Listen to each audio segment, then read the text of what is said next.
Number 6، اپنے وعدوں کی پاسداری کرنے والا، وعدوں کو پورا کرنے والا۔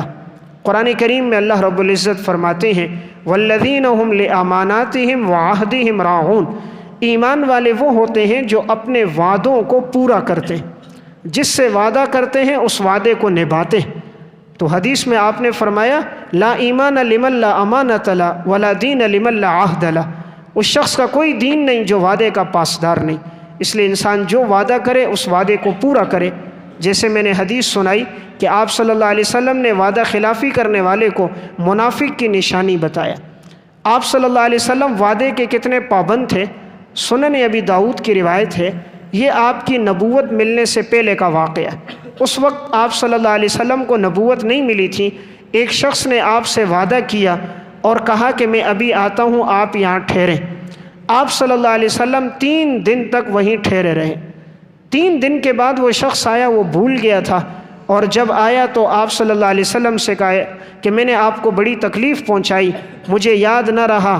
آپ صلی اللہ علیہ وسلم نے فرمایا انا ہا ہونا منذ ثلاث انتظرک، 3 دن سے میں تمہارا یہاں انتظار کر رہا ہوں۔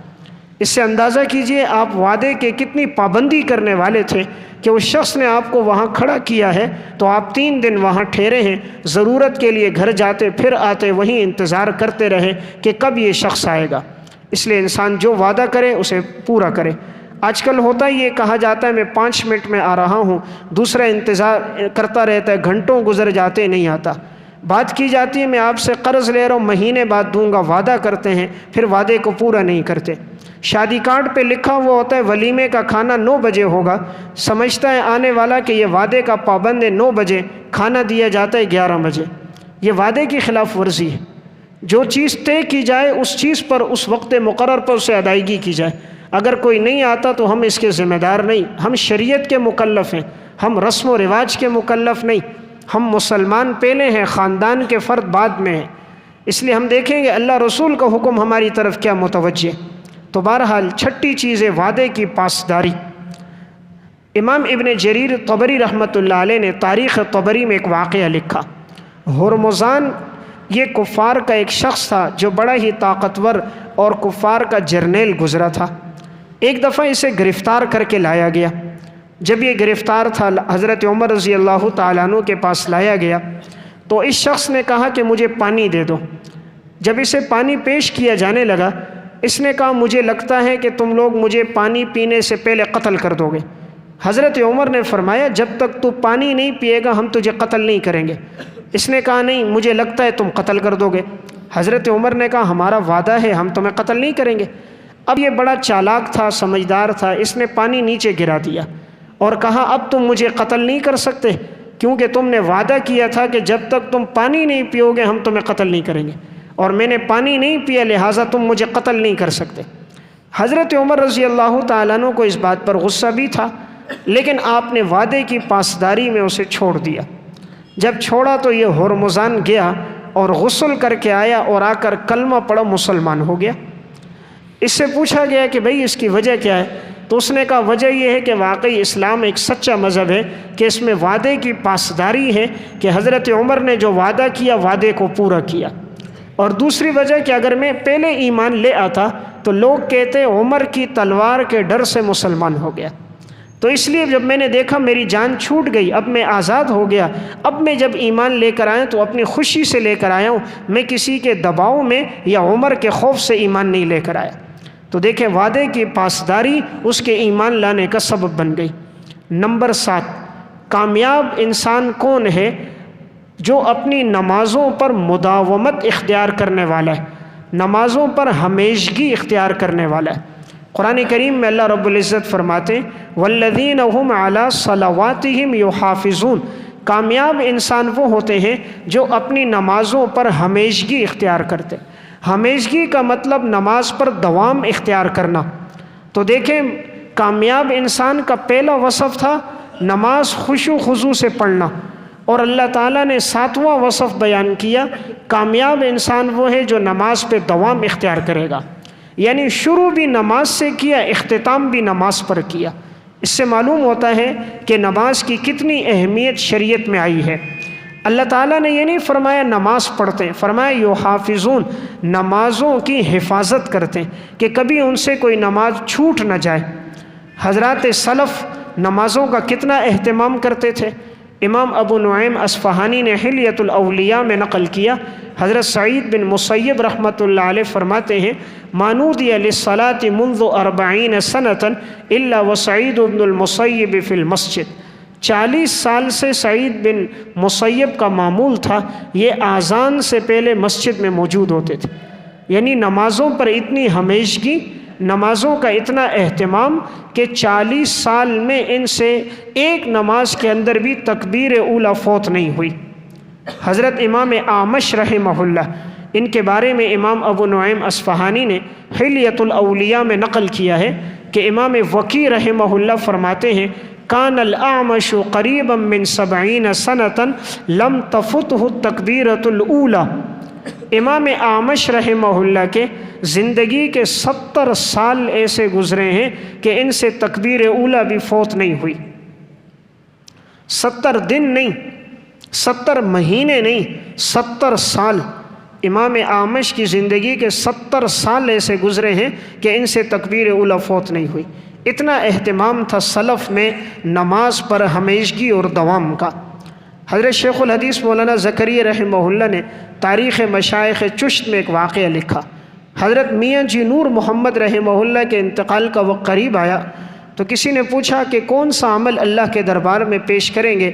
فرمایا بھئی عمل تو کوئی نہیں، ایک چھوٹا سا عمل ہے اگر اللہ کے ہاں قبول ہو جائے کہ میری زندگی کے 30 سال ایسے گزرے ہیں کہ مجھ سے تکبیر اولیٰ فوت نہیں ہوئی۔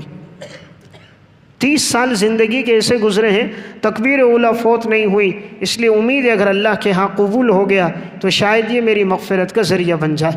تو اس لیے نمازوں پر دوام اختیار کرنا یہ ضروری ہے کہ انسان کوشش کرے اس سے کوئی نماز چھوٹنے نہ پائے۔ نمبر 8، کامیاب انسان کون ہے؟ جو اپنے نفس کا تزکیہ کرنے والا ہے۔ جو اپنے نفس کا تزکیہ کرے گا، اپنے آپ کو گناہوں سے بچائے گا، اللہ تعالیٰ نے فرمایا یہ کامیاب ہے۔ قد افلح من تزکا، یقیناً کامیاب ہے وہ شخص جس نے اپنا تزکیہ کیا۔ اپنا تزکیہ کیا مطلب ہے اپنے آپ کو گناہوں سے بچایا، اپنے دل کو حسد سے، کینے سے، بغض سے محفوظ رکھا۔ اللہ تعالیٰ نے فرمایا یہ انسان کامیاب ہے۔ وَذَكَرَ اسْمَ رَبِّهِ فَصَلَّى، جس نے اپنے رب کا نام لیا، اپنے رب کا ذکر کیا اور نماز پڑھی۔ بل تؤثرون الحیات الدنیا، تم لوگ دنیا کی زندگی کو ترجیح دیتے ہو، والآخرۃ خیر وابقیٰ، لیکن آخرت کی زندگی بہتر ہے اور باقی رہنے والی ہے۔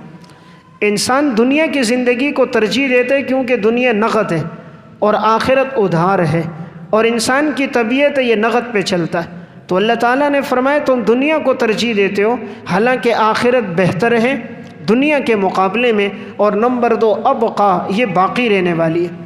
اللہ تعالیٰ نے اس مضمون کو دوسری جگہ بھی بیان کیا سورہ شمس میں، فرمایا قد افلح من زکاہا وقد خاب من دساہا، کامیاب ہو گیا وہ شخص جس نے اپنے آپ کو گناہوں سے بچایا، اپنے نفس کا تزکیہ کیا۔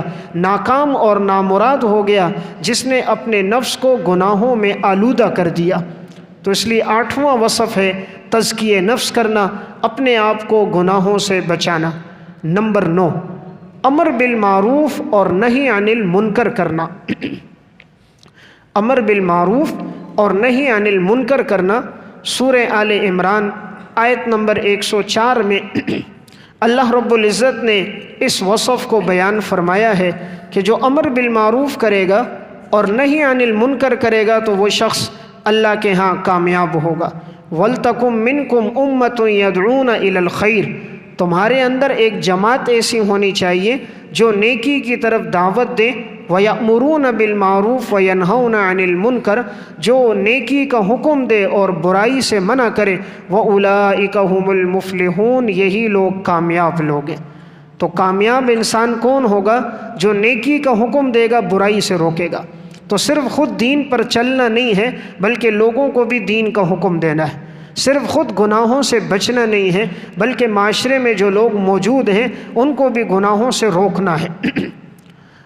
نمبر 10، 10واں کامیاب انسان کون ہے کہ جس کو نامہ اعمال دائیں ہاتھ میں ملے اور جس کا نامہ اعمال وزنی ہو، جس کا نامہ اعمال وزنی ہو اور جسے دائیں ہاتھ میں ملے گا، یہ انسان کامیاب انسان ہے۔ سورہ اعراف آیت نمبر 8 میں ہے وَالْوَزْنُ يَوْمَئِذٍ الْحَقُّ، قیامت کے دن اعمال کا تولا جانا یہ برحق ہے۔ فَمَنْ ثَقُلَتْ مَوَازِينُهُ فَأُولَئِكَ هُمُ الْمُفْلِحُونَ، جس کا نامہ اعمال بھاری ہوگا یہی لوگ کامیاب لوگ ہوں گے۔ قیامت کے دن جس کا نامہ اعمال بھاری ہوگا نیکیوں سے وہ کامیاب ہوگا۔ وَمَنْ خَفَّتْ مَوَازِينُهُ، اور جس کا نامہ اعمال ہلکا ہوگا فَأُولَئِكَ الَّذِينَ خَسِرُوا أَنفُسَهُمْ، یہ وہ لوگ ہیں جنہوں نے اپنے آپ کا خسارہ کیا، اپنے نفس کا نقصان کیا۔ اللہ تعالیٰ فرما رہے انہوں نے ہمارا نقصان نہیں کیا، جس نے زندگی گناہوں میں لگائی اس نے اپنا نقصان کیا۔ بما کانوا بآیاتنا یظلمون، بسبب اس کے کہ انہوں نے ہماری نشانیوں سے انکار کیا۔ تو گویا کہ ایک عمل اللہ کے ہاں کامیاب انسان کا ہے جس کا نامہ اعمال بھاری ہوگا، اور نامہ اعمال بھاری ہوتا ہے نیک اعمال کرنے سے۔